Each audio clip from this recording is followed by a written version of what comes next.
중국인들의 각종 이슈에 대한 현지 반응과 그와 관련된 여러 상식을 함께 전해드리는 오카슈의 두 가지 이야기 시간입니다.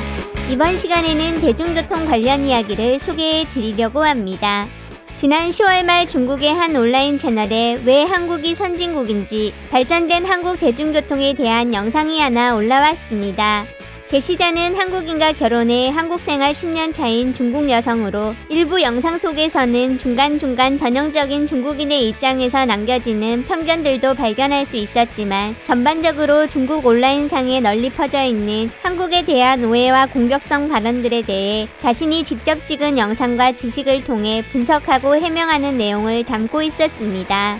이번 영상에서는 선진국인 한국 대중교통에 대해 설명하기에 앞서 선진국의 기준에 대해 이야기하고 있었는데 중국 온라인상에서 자주 볼 수 있는 무개념성 한국에는 고층 빌딩이 중국보다 적다는 발언들을 염두에 둔 듯 경제가 발전하고 고층 빌딩이 많다고 선진국이 아니라며 GDP, 인당 평균 소득, 평균 수명, 문해율, 공업화 수준, 사회복지 등 여러가지 지표를 예로 들면서 작은 한국, 중국 2, 3선 도시보다도 번화하지 않은 한국이 왜 선진국인지에 대해 이야기하고 있었습니다. 한국은 대량의 자본을 교육, 과학기술, 국민복지에 투자하고 있다면서 그중 오늘의 주제인 대중교통에 대해 소개하였는데 버스 정거장에 설치된 도착 알림 화면과 유리로 된 공간 안에서 비바람을 피할 수 있고 냉난방이 제공돼 편하게 버스를 기다릴 수 있는 스마트 버스 정거장, 그리고 노약자를 고려해 모든 지하철역에 설치된 엘리베이터와 장애인 이동 설비를 소개하면서 이러한 한국이 선진국에 걸맞은 것 같은가라는 질문으로 영상은 끝이 났습니다. 해외 영상을 본 중국인들의 반응을 보면 저거 중국에도 옛날부터 있었다, 중국계 더 크다, 더 빠르다 등등 잘해놨네보다는 뭔가 질 수 없다는 느낌을 담은 것들을 많이 볼 수 있는데 사실 이런 느낌은 오프라인에서도 생각보다 자주 접할 수 있는 것으로 이번 영상에 달린 댓글들 속에서도 비슷한 내용들을 많이 찾아볼 수 있었습니다. 본 영상은 사전 제작되거나 해외 출장 기간 중 현지 사정으로 인해 업로드하지 못한 것을 후에 재편집한 것으로 일부 상당히 시간이 많이 지난 내용을 주제로 다루기도 합니다. 한국은 대중교통 쪽으로는 확실히 괜찮다. 좋은 쪽은 배울 가치가 있는 거고 그걸로 단점을 보완해야만 우리도 더 좋아질 수 있는 거임. 내가 봤을 때 선진국이라면 맨날 파워 차이를 먹을 수 있어야 되시겠지. 별것도 아닌 걸 가지고 중국 20선 도시에도 진작에 저랬어. 보고 싶으면 휴대폰만 있음 버스 언제 올지 바로 알 수 있구만. 그랬구만. 대단해. 난 10년 전에 베이징에서 지하철이랑 버스 같은 거 엄청 불편했었거든. 꼭 불법 오토바이 같은 걸 타야 했다니까. 10년이라는 시간이면 조국도 비약적인 발전을 했겠지.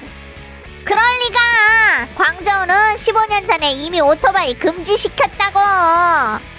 10여 년 전 언제? 그때 한국은 아마 더 안 좋았을 거다. 응, 베이징 다시 와봐. 내가 당나귀 타고 마중 나갈게. 저 버스 정류장 표지는 우리 5, 6, 7선 도시에도 있는 듯. 에어컨 있냐? 있지. 칭다오 같은 대도시 버스에 에어컨 없으면 여름에 욕먹어. 버스 정거장 표지일 뿐이시겠지. 근데 에어컨 있고 유리로 된 공간 있음. 창춘은 몇 선 도시에 속하는데 저런 버스 정거장 본 적 없다. 게시자는 파워 차이를 너무 많이 먹었구만. 사람이 적어서 그런 거겠지. 사람 적으면 살기 좋다고. 한국에 사람 안 적어. 장수성 면적에 5천만 명이야. 장수랑 비슷하다고. 난징에는 10년 전에 이미 있었어. 보아하니 너 그닥 귀국 안 하나 보다. 아마 쟤네 집이 서부 발전 안 한 지역이겠지. 서부가 어쨌다고? 우리 깐수 텐세이 버스에 에어컨 있어. 에어컨 없는 버스는 1위 아니고 에어컨 있음 2위 아님. 한국에서 차 몰 때는 과속하면 안 돼. 엑셀 팍 밟았다간 조선 넘어갈까 걱정이라니까.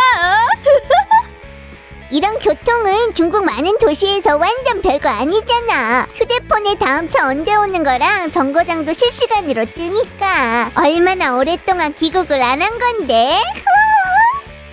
중국 국내 버스 정거장은 다 옥외에 있고 에어컨이랑 유리로 된 집 없다.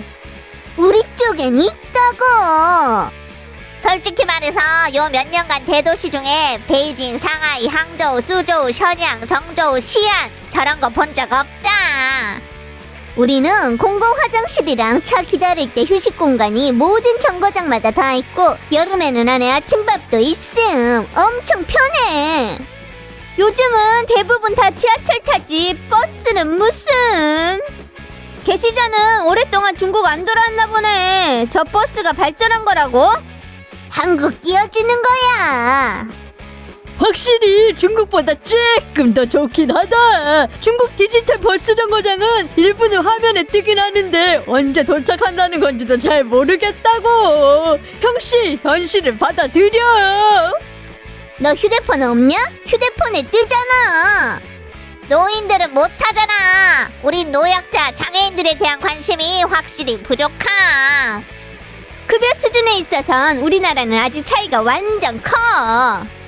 중국에는 한국 소득 넘어서는 인구가 한국보다 몇 배 많음. 중국인은 한국이 선진국이건 아니건 신경 안 쓴다고. 근데 한국인들은 완전 신경을 쓰지. 심지어 한국인 마누라도 엄청 신경 쓴다니까. 우리나라 급여 3배고 우리나라 물가의 6배야. 네가 얘기해봐봐. 한국 가정에 있는 물건 중에 중국 가정에 뭐는 없는데? 네 집이랑 자동차는 대출로 산 거야?